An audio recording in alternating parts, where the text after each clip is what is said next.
This is Kardec Radio for Teens. And now it's time for Message from a Teen in the Spirit World with your hosts, Mark Smith and Carol Correa. Hello, friends. We are delighted to be here with you once again from a message that will speak to all of our hearts and teach us all about the immortal truths that forever and always have guided all of our lives, no matter whether we are incarnate or wearing a physical vest, body, or discarnate, more connected to the spiritual realm. The spiritual realm, as Carlos kindly points out to us, is our real life. So this book, dear listeners, is a gift not only to you, but to me, Mark, and all of us as a universal family, because it reminds us that we are a spirit wearing a temporary physical vest rather than a body attached to a spirit. This is a realization that can guide us and inspire us to make the best possible decisions throughout our time incarnated on earth. And it's also a message of hope, because it shows us that even when we rid ourselves from our physical vest, we are all the more alive. What a beautiful message of never-ending love from God. And since we are all children of God, destined for the same beautiful, everlasting life, let us ask Mark to say a beautiful opening prayer in celebration of life without any boundaries or limitations. Thank you, beautiful spirits, for once again reminding us that life always continues on, that we are immortal spirits destined for divine aims and purposes. Thank you so much for this loving messages in this book, and bless this beautiful, beautiful book for all the insights that it provides us about ourselves and about ourselves as spirits. So be it. Let us now prepare ourselves to enjoy and mostly feel the message that Carlos has to offer to us today. This week's message, Waking Up. Tired of repeatedly asking myself questions without getting any answers, I yielded to the care of our aunt and became completely unconscious. How long did I spend in that heavy sleep without memories? I couldn't say. I only know that I woke up alarmed and unable to grasp the situation. I was alone in a very clean room flooded with light.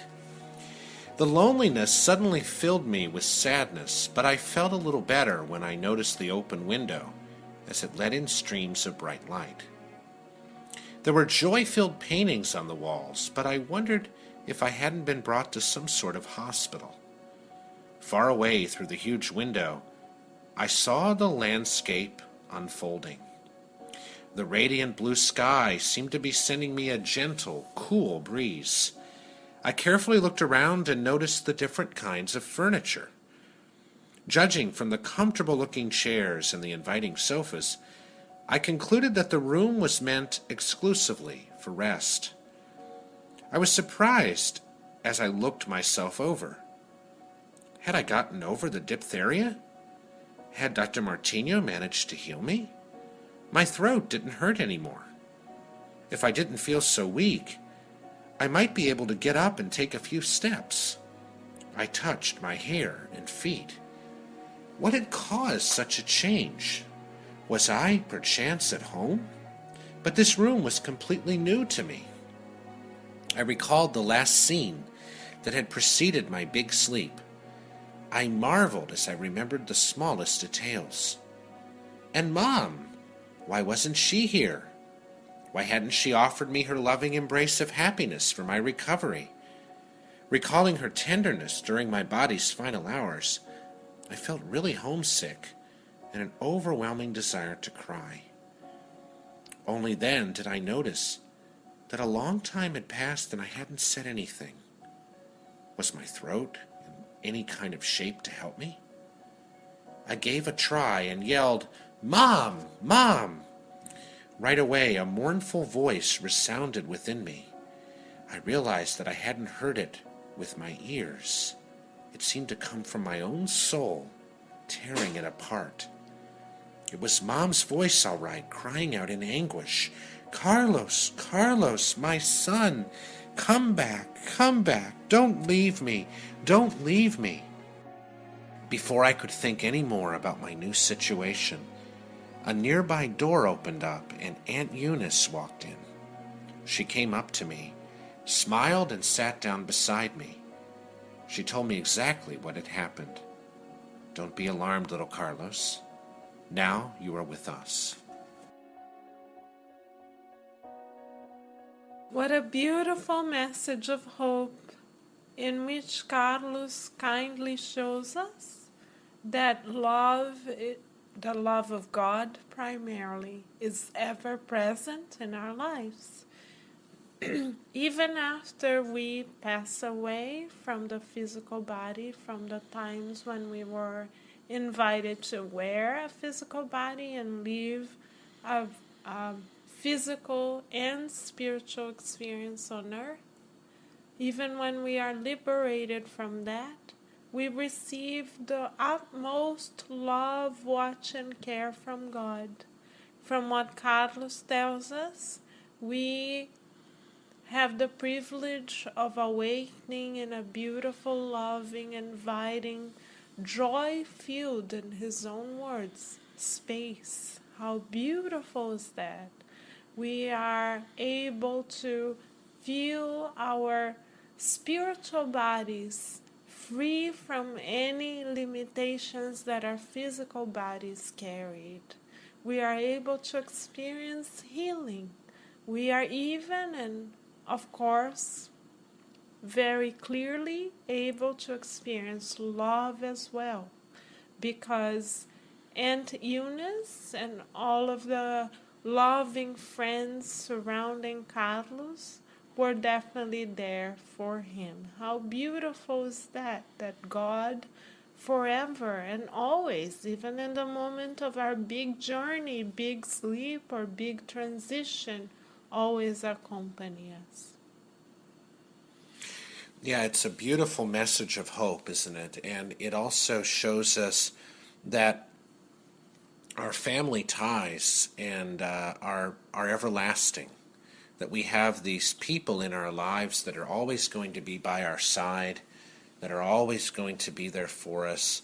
We don't; they're not necessarily members of our biological family. In this case, Aunt Eunice is, but it's just such a touching realization that within this beautiful, loving world we live in lies, we're never alone. There's always someone by our side. Another beautiful realization is that even when we do transition from the physical realm to the spiritual realm, we are still deeply connected to those friends and family that are here still. Mm-hmm. Did you notice, Mark, how Carlos could hear his mother's voice calling for him from the depths of his heart? Yeah. He thought and she thought that they would be separated in a moment like this, as most of us tend to think. But thankfully, through the Spiritist philosophy, we come to understand and know for a fact that this is not the case.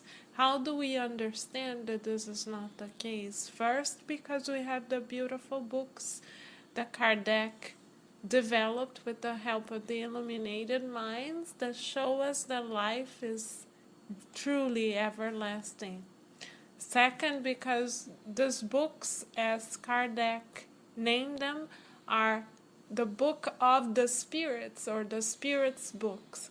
which means that there is a higher source and higher life guiding all of us, and that we are constantly in contact with them. How beautiful is that? And through the psychography of the very book that we are reading, we are able to see how real the experience of the spirit in the spiritual realm is, which goes to show us that life in the spiritual realm is perhaps even more real than our own lives, because when we are covered by heavy matter, we may not be as fully aware of our environment as they are. How beautiful is that we are now, thanks to books like this, able to wear bifocal lenses, glasses, where we live a physical experience, but we're able to look up and within and understand that we are so much more than that. And Carlos is in the process as well of learning how to wear these bifocal glasses. He now is coming to understand that he is an immortal spirit, but that by the love and mercy of God, he is still very much deeply connected and lovingly connected to all of the ones whom he already loved. So contrary to what traditional beliefs may lead us to feel, death is not the end of it all. Quite the contrary. Physical death strengthens our loving ties with one another, because our perception widens and our feelings, as Carlos describes, become all the more vivid. How beautiful is that? So death isn't really death. Death is in fact real life. Yeah, and we see death here connected with light rather than darkness, as it normally is.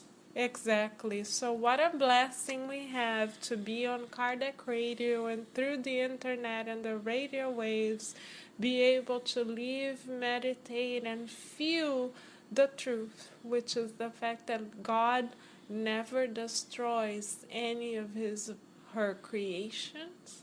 God actually forever nourishes and nurtures everything, every living being that there is. How beautiful is that? So after winter, even when everything looks lifeless, comes spring, where everything reemerges and reflourishes.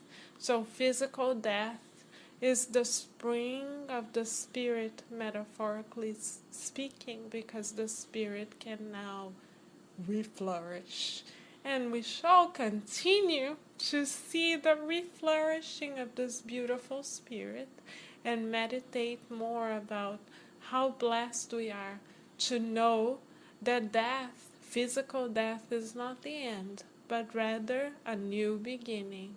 So let us meditate this week about how willing we are to start new projects, to create new habits, to practice taking new steps as a training of the spirit, as a gym for the soul. Let's take our soul to the gym and practice taking tiny little new steps every day, so that when we transition to the spiritual realm ourselves, we can transition with ease and with joy. So let us celebrate life mark in both realms by saying another beautiful prayer of gratitude. Thank you once again, good spirits, for inviting us into these lessons where we understand our spiritual connection with the higher realms, and we understand that our life here is a divine school blessed with opportunities for continuing to create new understandings, new realizations, new powers of love and hope and guide us to begin this journey of recognizing ourselves as spirits, because we always knew that we were spirits, but on the earth we are now blessed with this beautiful opportunity through this program, through Spiritism, through Kardec, through the books by Chico Xavier, to recognize that yes, indeed, we are spirits, and we are divinely inspired to begin this journey once again to reconnect with our divine essence. So be it. So be it. And let us all celebrate ourselves as spirits by awakening ourselves to this beautiful, everlasting reality every single day. And you, our beautiful listeners, are part of the blessed hearts that awaken Mark and I to this reality. And for this, we are forever grateful to you.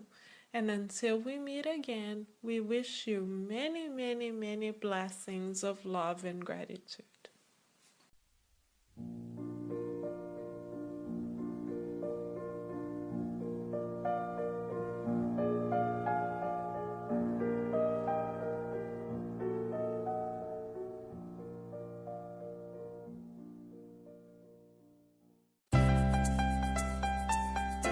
This has been Kardec Radio for Teens. Thank you all for listening.